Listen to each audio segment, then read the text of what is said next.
3 invités avec nous chaque soir pour décrypter les mouvements de la planète marché. Jeanne Asraf-Biton est à nos côtés, directeur de la recherche et de la stratégie de BFT-IM. Bonsoir Jeanne. Bonsoir Grégoire. Olivier Ringard nous accompagne. Bonsoir Olivier. Bonsoir. Vous êtes directeur des investissements de Neuflize OBC et avec nous également Arnaud Morel. Bonsoir Arnaud. Merci d'être là. Vous êtes directeur de la gestion sous mandat de Promépar Asset Management. Jeanne, vos commentaires évidemment sur la séquence Banque Centrale que je résume ainsi. Jérôme Powell a confirmé ce que le marché avait déjà commencé largement anticipé. Le prochain mouvement de la Réserve fédérale américaine sera selon toute probabilité un mouvement de baisse de taux. Ces baisses de taux de 2024 doivent être vues comme un ajustement conjoncturel ou en tout cas l'accompagnement de la poursuite de la désinflation aux États-Unis, plus que des baisses de taux en urgence qui viendraient en soutien d'une économie en péril ou en récession. La Fed ne projette plus de récession désormais pour l'économie américaine et ça fait déjà quelques mois. Pour les investisseurs, j'imagine que se pose donc assez concrètement la question du timing et de l'ampleur des baisses de taux qu'on peut anticiper effectivement pour 2024. Comment est-ce qu'on réfléchit à ces questions avec les éléments qui ont été apportés jusqu'à aujourd'hui par les banquiers centraux ? Bon, pour l'instant, les marchés tablent plutôt sur des baisses de taux qui commenceraient probablement en mars. Bon, de notre côté, ça nous semble un peu tôt. Alors, c'est vrai que le message de Jérôme Powell a incité quand même les marchés à valider ce scénario très dovish. Voilà.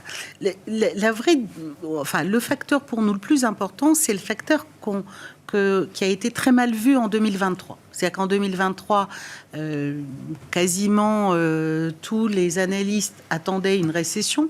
Elle n'a pas eu lieu. Et la Fed aujourd'hui dit pareil, pas de récession. Alors, si on considère qu'il n'y a pas de récession et que l'activité tient à un rythme ralenti, certes.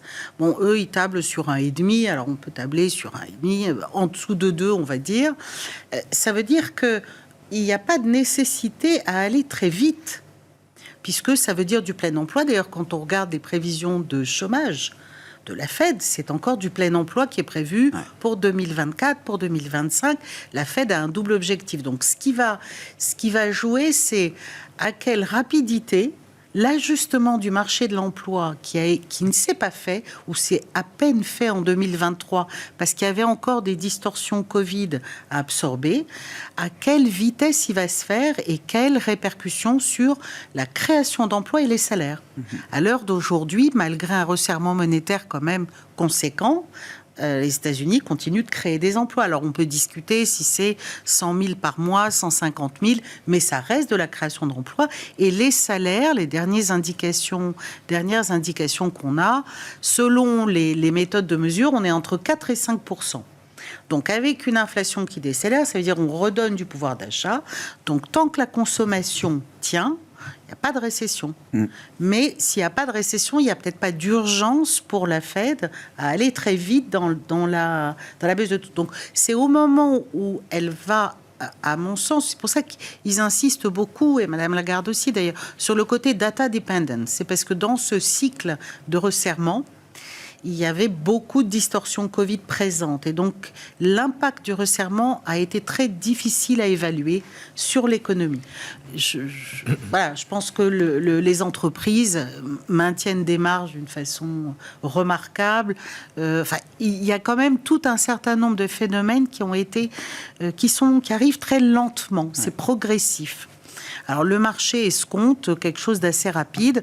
Alors, aujourd'hui, on est sur des taux réels qui vont, a priori, qui sont un peu en deçà de 2%. Oui. Si on est sur une économie qui tourne à peu près en deçà de 2% en termes réels, c'est pas extrêmement restrictif. Non, oui, exactement. Non, c'est plutôt neutre. Voilà. Mais vous dites, dans la fonction de réaction de la Fed, ce qui va la faire bouger aujourd'hui, c'est le marché du travail, plus finalement que les indices d'inflation. La Fed s'est montrée désormais assez confiante dans l'idée qu'on était sur la bonne voie et sur la bonne trajectoire pour revenir aux 2%. Oui, parce que dans la partie de la désinflation, il y a un aspect qui est un aspect effet de base, strictement, c'est la partie logement. Ouais. Bon. Donc celui-là, il va se faire relativement lentement, mais il va se faire et il est enclenché. Ce qui est plus compliqué à mon sens pour la Fed, d'ailleurs comme pour la BCE, c'est les salaires. Parce qu'aujourd'hui aux États-Unis, ça a ralenti, ça reste quand même un peu au-dessus de ce que la Fed voudrait. Et voir. On a vu qu'en novembre, ça autour de 4%, hein, c'est ça pour 4, quand vous êtes en salaire moyen, quand vous êtes en salaire médian, la Fed, quand elle a dit, on est à plus que 5 encore. D'accord. C'est encore un peu élevé. Donc je pense que c'est l'élément, parce que c'est celui-là, et c'est pareil avec Madame Lagarde, avec la BCE. La BCE est ennuyée. D'ailleurs, quand vous regardez leurs prévisions, moi, ce qui m'a frappé dans les prévisions de décembre, c'est ça. C'est-à-dire que ce qu'ils ont révisé en hausse, c'est la progression des salaires. Oui. Voilà. Oui. Donc, avec en plus une révision en baisse de la productivité. Mais oui, c'est ça. Coût unitaire du travail qui explose. Enfin, qui explose. Et donc, qui monte fortement. C'est très compliqué pour les banquiers centraux d'être agressifs. Et puis, les taux réels, encore une fois, ne sont pas à des niveaux extrêmement. Délirants. Non. Comment vous voyez cette histoire ce dernier kilomètre, Olivier, comme on l'appelle est-ce que parce qu'on a vu jusqu'à présent, effectivement, ce phénomène de désinflation immaculée, avec encore un T3 en termes de croissance aux États-Unis qui a été spectaculaire, sans doute unique dans sa dimension croissance, mais est-ce qu'on peut imaginer que le dernier kilomètre qui doit ramener l'inflation à 2% sera un kilomètre plus compliqué, plus difficile, notamment pour le marché du travail, et que c'est dans ce dernier kilomètre-là que la Fed va devoir agir ou réagir à un certain moment en 2024 ? Non, on pense pas, on voit pas les choses de cette manière. En fait, on n'est pas surpris de ce qui se passe du côté de la Banque centrale américaine, puisque la direction de baisse de taux devenait le scénario central pour un grand nombre d'observateurs sur l'année 2024. Donc stratégiquement, il n'y a pas de surprise. C'est tactiquement qu'il y a peut-être une surprise, puisque cette annonce se fait un peu plus tôt que prévu. Et là, se pose vraisemblablement la question suivante. Pourquoi la Banque centrale américaine est en train d'avancer le calendrier ? Et à cette question, on répond de la manière suivante. Ce que l'on observe, c'est que certes, du côté des salaires, ça ne ralentit pas très rapidement. Par contre, du côté de l'inflation, quand vous regardez l'inflation en rythme trimestriel annualisé, on voit que cette inflation américaine, elle est en train de décélérer très sérieusement. Sur le marché de l'emploi, effectivement, le marché de l'emploi reste relativement robuste, mais si on regarde le marché de l'emploi temporaire, on voit que là, c'est en train de se détériorer également très sensiblement, ce qui est plutôt un signe annonciateur d'une dégradation plus large du marché de l'emploi. Donc on a le sentiment que la Banque centrale américaine accélère son calendrier puisque elle veut absolument assurer ce scénario de soft landing et garantir que les conditions de financement ne sont pas trop dures au regard de la décélération de l'inflation à laquelle on est confronté. Donc en fait, la priorité est en train de se renverser et la priorité, désormais, est d'assurer absolument ce soft landing. Et pour assurer absolument ce soft landing, il va falloir être capable, si quelqu'un en est capable, de faire en sorte que les conditions financières restent neutres, voire redeviennent accommodantes face à la détérioration du momentum économique à laquelle on est confronté aux États-Unis. La Fed est devenue beaucoup plus forward-looking. Désormais, c'est vrai que la conférence de presse de Jérôme Powell a surpris, y compris des économistes, pour qui il était tout à fait naturel d'anticiper et de voir des baisses de taux en 2024. Mais comme vous l'avez dit, le calendrier a peut-être été un peu avancé. Et Jérôme Powell nous dit même, après, c'est un sujet de discussion, est-ce qu'on attendra de voir 2% d'inflation stricte, les yeux dans les yeux, le smoking gun de la cible atteinte ? Aujourd'hui, il nous dit non, plus forcément. On n'a pas besoin d'attendre. Si on est confiant dans la trajectoire, on pourra très bien entamer des baisses de taux presque préemptives d'une certaine manière. Je ne sais pas si on C'est une version un peu rose que je déroule là. Je ne sais pas si on peut encore parler de forward looking quand on parle des banques centrales, quand on regarde ce qui s'est passé au cours de ces 36 derniers mois.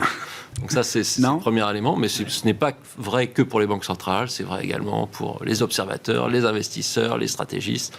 On a eu quand même la capacité à se tromper au cours de ces 36 derniers mois, assez élevé, voire très élevé. Donc ça, c'est le premier élément. Deuxième élément, sur est-ce que la Banque centrale américaine peut abaisser ses conditions, abaisser son taux directeur alors que l'inflation n'est pas encore à 2%? Oui, très vraisemblablement, puisqu'on sait que l'inflation, de toute façon, est un indicateur retardé de l'activité économique. Donc, il est certain que la Banque centrale américaine n'hésitera pas à baisser ses taux directeurs si elle a la conviction que l'inflation est vraiment en train de ralentir et qu'en plus, le momentum économique aux États-Unis est en train de se détériorer. Bon.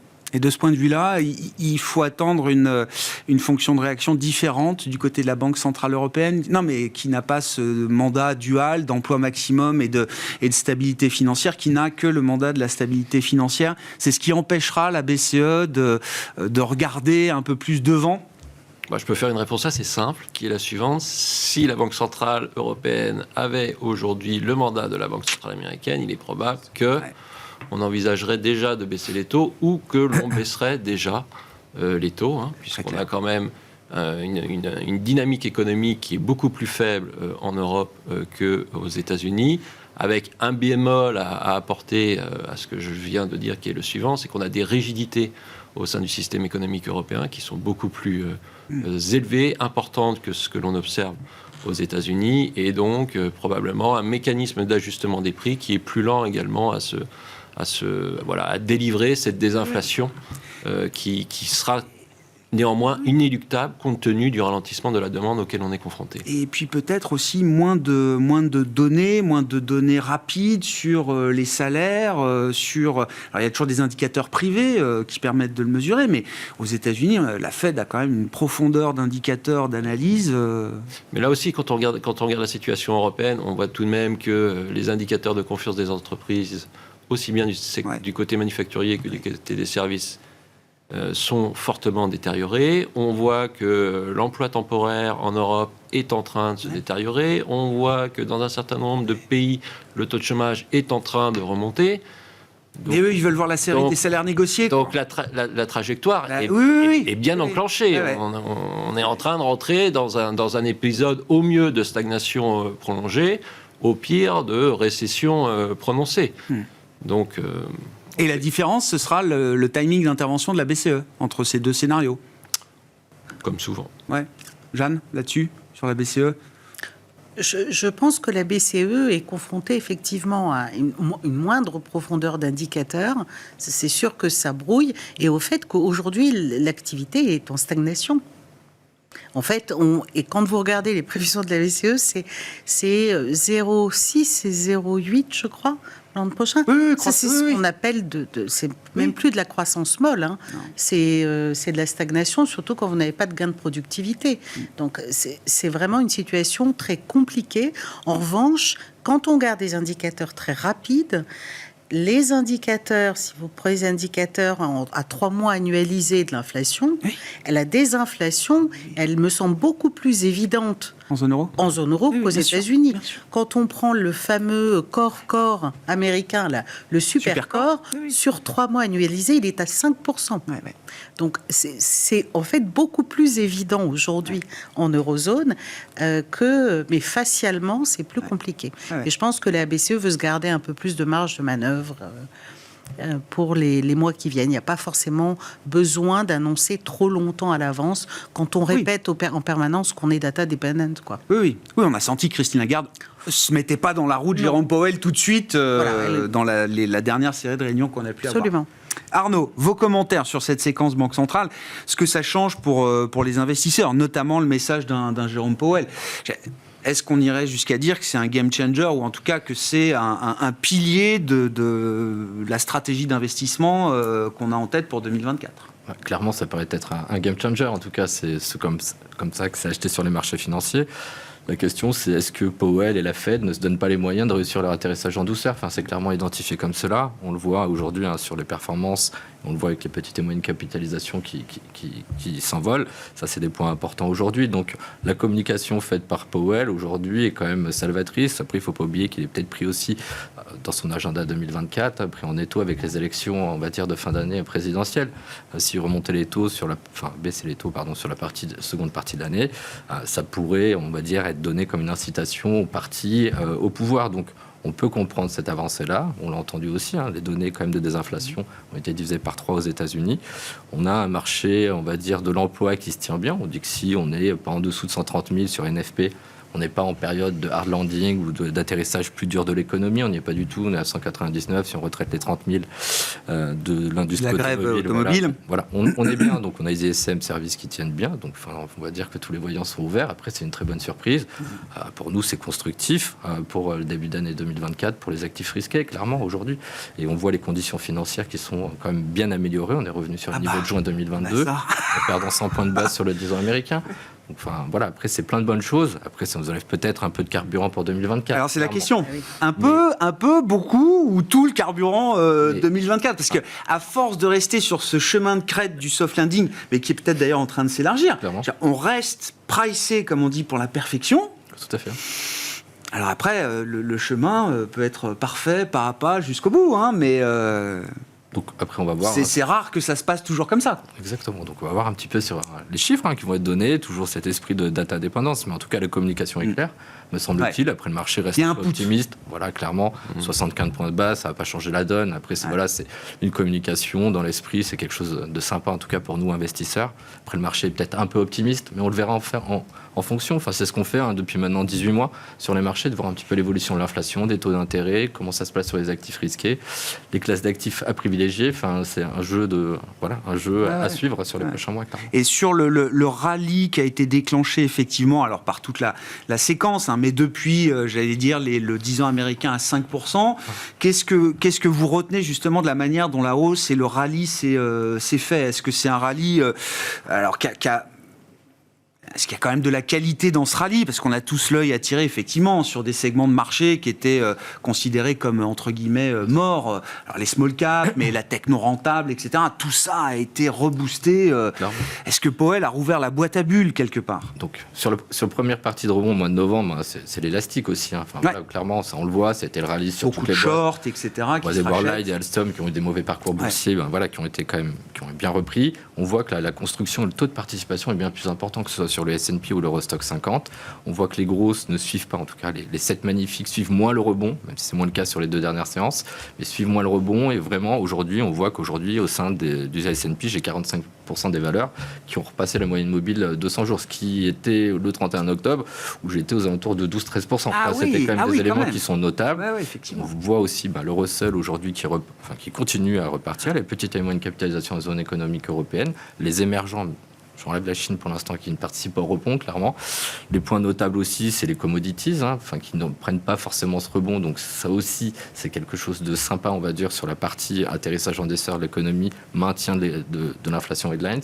Voilà, des choses constructives, en tout cas, à ce stade. Et n'oublions pas qu'on a toute l'arme de la cote en zone économique européenne, notamment tout ce qui était cyclique, avait été fortement attaqué, et très fortement révisé sur les croissances bénéficiaires 2023 et 2024. Et là, on le voit que le rebond, quand même, il est assez sympa sur ces valeurs-là. Nous, on est constructif. On voit aussi que les révisions de bénéfices sont intéressantes sur cette partie-là. On pense que le travail a été fait en grande partie, en tout cas sur les révisions de bénéfices aujourd'hui en zone économique européenne. C'est moins le cas aux États-Unis. Sur la zone économique européenne, on attend pour l'année prochaine 6% de croissance des BPA. D'accord. On prend les financières, je les retraite, j'ai 7%. Donc, je suis quand même à moins 1, moins 1,5 de croissance de BPA. Donc, on a eu ce travail qui a été fait. On l'a vu sur le T3 2023. On a eu quand même sur une croissance des BPA, on était à moins 11,5 sur la publication du T3. Enfin, voilà, il y a plein de choses qui ont été faites. Après, je ne dis pas qu'on est bottom aujourd'hui sur la révision des BPA, clairement en zone économique européenne, mais aujourd'hui, il y a un grand travail qui a été effectué. En tout cas, c'est à notre sens, c'est ce qu'on prend et qu'on notifie aujourd'hui et dans nos allocations et comment on le manifeste. Non, mais c'est intéressant parce que ça permet aussi de comprendre un peu ces records, alors je dis records boursiers, records des indices boursiers, avec effectivement les biais de construction de ces indices. Mais d'une certaine manière, ces records ne sont pas forcément le signal d'une euphorie généralisée. Clairement pas. Dans les marchés, clairement pas. Non, clairement pas. Non, mais clairement pas. Quand on le voit, on regarde sur le CAC 40. Enfin, je veux dire, ça a été le luxe a perdu 30% entre mi-juillet et septembre. Il a un peu rebondi. Donc vraiment, ça a été des jeux de vases communicants avec les financières qui ont repris le relais. L'énergie, là, qui reste quand même en retrait fortement sur les 6 derniers mois en termes de performance. Les industriels qui reprennent le relais de façon importante et les capital goods qui sont indéniables en zone économique européenne aussi qui reprennent le là. Donc ça, c'est des choses à suivre. Voir sur les publications qui vont être faites sur la fin du mois de janvier, voir où en est, on va dire, la communication des sociétés. Vraiment, ça va être là le jeu. Donc voilà. Non, mais très intéressant. Il y a toute une nouvelle partie de l'univers action qui redevient peut-être sur lequel vous êtes redevenu investissable et sur lequel vous êtes revenu constructif. L'idée de la boîte à bulles, Olivier, non, mais c'est vrai que le mouvement quand même est tellement impressionnant que on se pose la question de l'upside pour 2024 et c'est pas moi qui me la pose. Goldman Sachs a déjà révisé sa perspective pour le niveau du S&P 500 fin 2024, pris de court par le mouvement de marché auquel on assiste depuis quelques semaines. Est-ce que c'est un mouvement qui va venir en conclusion un peu avec l'exubérance peut-être de la conclusion d'un mouvement de marché important, ou est-ce que c'est le début de quelque chose de nouveau dans les marchés avec ce pivot de la Fed et ce put, cette protection apportée par Powell à un certain point qui revient dans le radar des investisseurs? J'ai envie de vous dire réponse en 2024. Réponse dans un an. Voilà, réponse dans un an.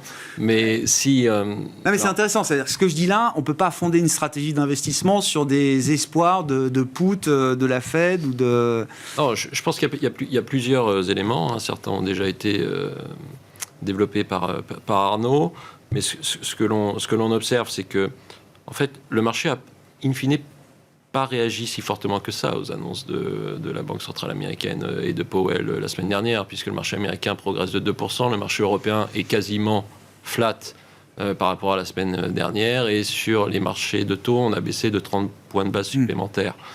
En fait, le mouvement qui est assez spectaculaire, c'est celui qu'on observe depuis le 27 octobre. Oui, octobre, c'est ça. Oui. On a eu une 5% sur le 10 ans américain. On a eu une très forte anticipation de ce que, in fine, Powell n'a fait que valider. Il a validé la vision des investisseurs selon lequel le scénario de soft landing allait devenir central pour la Banque centrale l'année prochaine, et que la Banque centrale faisant cela, elle rendait plus plausible la réalisation de ce scénario de soft landing. Donc là, c'est ce qui vient de se passer sur les 4 dernières semaines. C'est toujours très simple de raconter a posteriori. Mais oui, mais ça aide. Passé. Ça éclaire. Après, ça peut éclairer. Après, si on essaye de se projeter, et c'est là que ça devient plus compliqué. Regardons les valorisations. Aujourd'hui, on est sur des valorisations qui sont pas si tendues que cela si on regarde les marchés européens et les marchés émergents. Sur les marchés émergents, on va dire qu'on est autour de la moyenne de long terme. Sur les marchés européens, on est en dessous de la moyenne de long terme. Sur le marché américain, on est au-dessus de la moyenne de long terme. Et si vous retirez les 7 magnifiques, on serait plutôt autour de la moyenne de long terme. Donc on ne peut pas dire que on price la poursuite d'un scénario de croissance modérée sur les années à venir, avec une inflation qui reste sous contrôle et des taux qui vont plutôt s'ajuster à la baisse. On peut même considérer que si ce scénario de soft landing se confirme tout au long de l'année 2024 et au-delà, on a un potentiel de hausse qui peut être encore très important sur les prochains trimestres, à l'image de ce qu'on a vécu, par exemple, en 95, 96, 97, où on avait réussi à faire ce soft landing, et ce soft landing s'était accompagné par une banque centrale américaine qui avait baissé ses taux directeurs et les marchés qui avaient fortement progressé. Donc si on est dans ce scénario de soft landing, on a encore un potentiel assez significatif à la hausse, probablement. Avec le moteur de baisse des taux et le moteur bénéficiaire pour les actions, les deux moteurs qui pourraient... Avec le moteur de baisse de taux, dans un premier temps, avec le moteur des bénéfices, dans un second temps, puisqu'on sait quand même que le premier semestre, normalement, en termes de croissance bénéficiaire, devrait être un premier semestre de pression sur les bénéfices, compte tenu d'un environnement économique qui est plutôt... En ralentissement. Mais derrière, on aura une réaccélération de la croissance bénéficiaire. Donc, dans le scénario de soft landing, on a encore du potentiel sur la classe d'actifs actions. Malgré l'anticipation des dernières semaines. Espérons maintenant qu'on reste dans ce scénario tout au long de l'année 2024. Qui est un autre sujet. Mais c'est tellement pricé pour la perfection qu'il y aura de la place pour se faire peur à un moment. Alors je vous amène, c'est un peu spéculatif comme réflexion, mais quand on a intégré autant de bonnes choses et le scénario d'un soft landing, vous l'avez cité, vous citez celui des années 90, qui est la seule occurrence historique d'un soft landing dans l'histre de la Réserve fédérale américaine, à peu près, à peu de choses près. Il y a peut-être eu un autre au cours des années 60, mais c'est vrai que généralement, après un tel durcissement monétaire, on a tous à l'esprit qu'il y a une récession derrière. Avec quoi est-ce qu'on va se faire peur ? Moi, je sais pas. Mais la liste peut être très longue. Oui, non, mais je sais. Mais le premier truc, c'est quand même Jérôme Powell, moi qui m'a appris qui était Arthur Burns, et qui depuis un an, ou en tout cas il y a encore un an, nous bassinait avec l'erreur d'Arthur Burns dans les années 70, avant Volcker, d'avoir relâché trop tôt les efforts de lutte contre l'inflation, ce qui avait obligé Volcker par la suite à mettre les taux, alors je sais plus, double chiffre bien sûr, jusqu'à plus de 10 ou 14%. Et donc c'était le traumatisme Burns. Il nous en parlait à chaque fois, Jérôme Powell. Là, par exemple, cette idée a complètement disparu, alors qu'on a, vous l'avez décrit, une économie américaine qui est quand même encore en état de marche, de fonctionner, et des conditions financières, qui joue plus dans le sens de Powell aujourd'hui. Le marché n'est plus l'allié de Powell dans la lutte contre l'inflation. Est-ce qu'il prend un risque de ce point de vue-là ? Oui, c'est son métier de gérer des risques. C'est son métier de gérer une balance. Il a tellement insisté sur ce risque-là. Ok, mais c'est vrai qu'ils ont... Oui, la question pour les investisseurs, vraisemblablement pour les investisseurs, on va dire à 18 mois, est de savoir si... entre le soft landing, le scénario où l'inflation réaccélère, donc ça c'est les années 70, le soft landing on va dire les années 95, et la récession on va dire 2000, 2001 ou 2007, 2008. On a toujours ce panel de scénarios. Je pense que ce panel il reste encore aujourd'hui, il reste aujourd'hui sur la table, mais notre lecture c'est que le scénario de soft landing prend forme, parce que la Banque centrale américaine est en train de mettre en place son Fed Put, donc ça écarte, ça réduit la probabilité de réalisation du scénario de récession. Ça pose la question de son impact pour l'autre scénario du no landing et d'une réaccélération potentielle de l'inflation. Jeanne, sur les risques que prend Jérôme Powell avec ce coup de poker quand même. Je pense qu'effectivement qu'un des points très intéressants dans ce rallye, c'est que c'est un rallye auquel participent largement les cycliques. Donc c'est un rallye qui effectivement valide le fait que la probabilité de récession a été littéralement écrasée par ce que Powell a dit. Bon. Après, ça pose en termes de valorisation la question de où seront les taux. Si effectivement on est sur une économie certes ralentie, mais soft landing, moi c'est un concept que je trouve, on préfère le concept de croissance ralentie. Mais vous mettez une croissance ralentie, même si c'est à 1,5, une inflation ralentie à 2,5, c'est pas complètement absurde d'avoir des taux à 4%. Ce qui veut dire qu'en termes de valorisation, la partie valorisation côté des taux, pour nous, elle est quand même bien entamée, qu'il n'y a peut-être pas énormément. Voilà. En revanche, ce qui va probablement beaucoup plus jouer, c'est ce qu'on peut attendre sur les bénéfices. Et là, on peut penser que l'année sera très intéressante et très discriminante. Selon les secteurs, selon les valeurs, etc. Beaucoup d'alpha, parce qu'il y a des titres, effectivement, qui vont subir la pression sur les marges. Alors, on a l'impression que c'est moins facile pour les entreprises de répercuter les hausses de coûts, comme elles l'ont fait cette année d'une façon remarquable. Alors, selon les segments, selon les entreprises.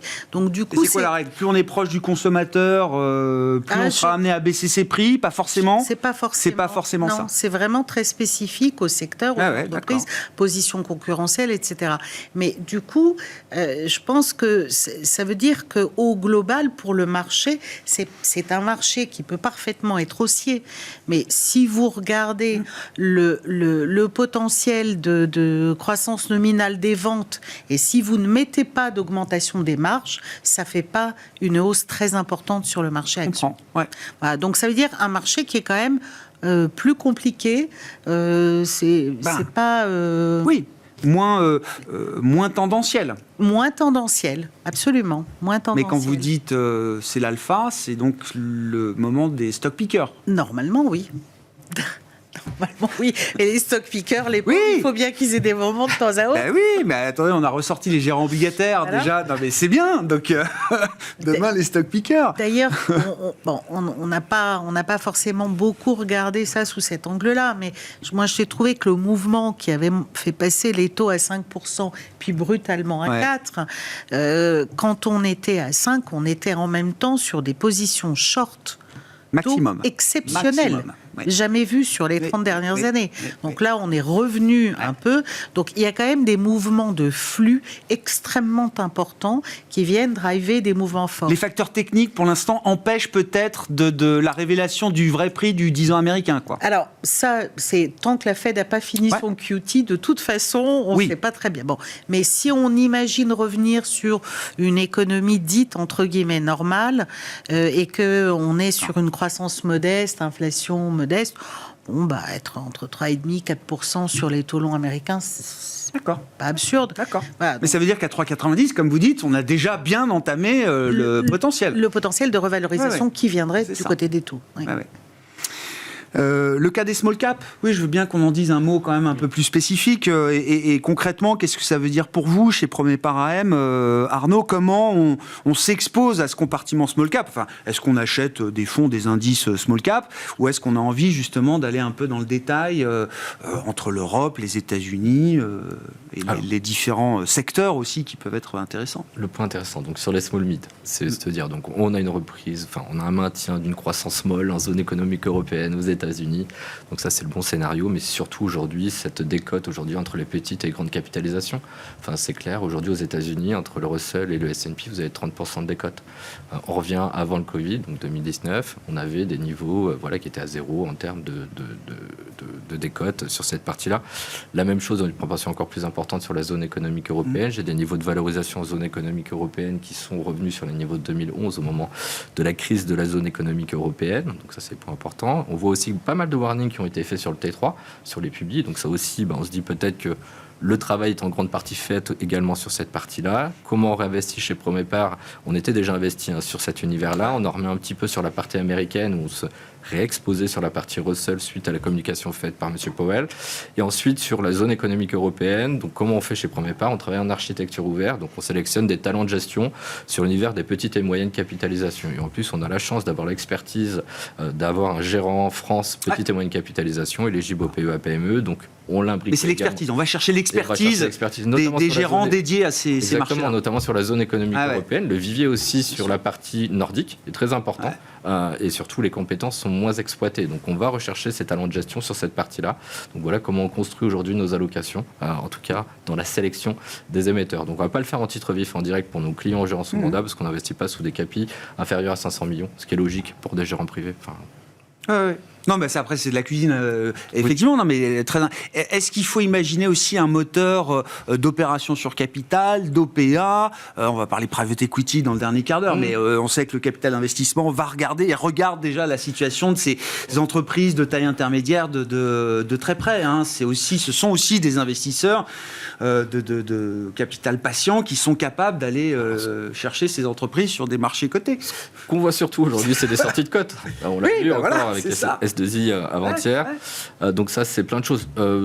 C'est pas le biais, le catalyseur principal sur la partie M&A, Non, je clairement comprends. pas. C'est pas ce que vous cherchez. Non, clairement, aujourd'hui, c'est un re-rating, une décote de valorisation et de jouer un apaisement sur la croissance économique aujourd'hui. Donc, on va sur cet univers-là qui traîne depuis 2 ans parce qu'il a souffert de l'inflation, la remontée des taux directeurs. Aujourd'hui, les coûts de financement, et ils en auront besoin pour financer leur croissance, vont être moins importants. C'est ce que anticipent les marchés financiers et ce que nous a dit la plus grande banque centrale mondiale il y a une semaine. Donc, ça, c'est le point important. Normalement, tout ce qui a été négatif pour cette classe d'actifs devrait redevenir positif, ou en tout cas redonner de l'allant pour attirer des flux qui ont été quand même anémiques sur les 2 dernières années. Oui. Clairement, donc ça aujourd'hui c'est une classe d'actifs à retravailler. Ouais. L'optionnalité small cap, c'est intéressant pour 2024 dans les stratégies, les allocations d'actifs, Olivier. Vous évoquez les émergents aussi. Alors, c'est pas la même chose, mais en termes de value, de décote, on est peut-être effectivement sur des idées un peu similaires. Oui, il y a quand on regarde ce qui s'est passé cette année, on voit un certain nombre de styles ou de secteurs ou de capitalisations qui sont en retrait. Donc les émergents, la value, en particulier aux États-Unis. Oui. Et les mid et small cap aux États-Unis et en Europe, et en particulier également en France, où elles sont très en retard. Donc, dans le scénario de soft landing, les small caps sont à regarder de près, voire à reprivilégier dans une allocation d'actifs. La baisse des taux de la part de la Banque centrale américaine doit normalement être plutôt bénéfique aux marchés émergents. Si vous avez un dollar qui s'affaiblit, c'est historiquement la manière dont ça a fonctionné. Donc ça pourrait de nouveau fonctionner comme cela, modulo la situation chinoise, qui pose quand même question, puisque certains estiment que l'économie chinoise est plutôt sous le risque d'une déflation. Donc voilà, il y a un certain nombre de classes d'actifs qui semblent attrayantes dans ce scénario de soft landing, mais on sait que ces classes d'actifs également sont exposées à des risques. Donc les émergents, c'est le risque chinois, les small caps, c'est le risque de récession, la value, c'est également le risque de récession. Donc il faut toujours conserver un bon principe de diversification dans ces allocations et ne pas trop surreprésenter des classes d'actifs ou des parties de marché qui restent tout de même exposées à un certain nombre de risques pour les trimestres à venir. D'accord. Mais en termes d'expected returns, oui, il y a quand même un potentiel sur ces marchés-là. Dans le scénario de soft landing, il y a clairement un expected return qui est supérieur aux grandes capitalisations. Tout à fait. Jeanne, sur la Chine, je ne sais pas. Bon. Non, je préfère les small cap. Préféré. Non, mais je plaisante. Non, mais c'est un point. La Chine, alors si on parle value, clairement, la Chine est décotée, avec une désaffection des investisseurs, mais qui est un peu plus. Alors normalement, si on devait oublier que ça s'appelle la Chine. Non mais oui, j'entends. Pas. On regarde. Oui. On anonymise les valeurs chinoises. Voilà, et on regarde quelques grands agrégats. Eh bien, on se trouve sur une économie dans laquelle la Banque centrale est en train de devenir plus accommodante. Les croissances attendues de bénéfices sont de l'ordre de 15%. La valorisation est extrêmement décotée. Donc normalement, c'est bargain. Alors la grande difficulté, c'est que pour beaucoup d'investisseurs, la question c'est est-ce que c'est encore investissable ou pas ? Et à cette réponse, c'est vraiment compliqué. Ce que je trouve peut-être plus intéressant en Asie, parce que pour le coup, ça n'a pas l'étiquette de potentiellement non investissable, c'est le Japon.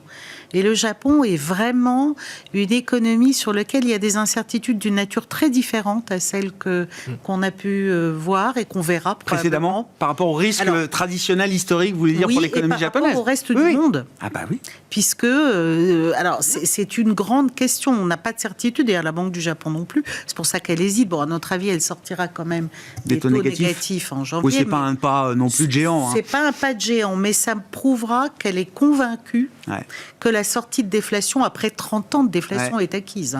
Donc, ça peut avoir des répercussions c'est majeur, c'est historique. Voilà. Donc, et dans les répercussions très importantes, c'est des répercussions positives qu'on peut voir, ou ça peut être... D'accord. Non, mais je ne sais pas, sortir de 30 ans de déflation avec des positions de marché qui se sont accumulées sur l'idée que le Japon ne sortirait pas de la déflation.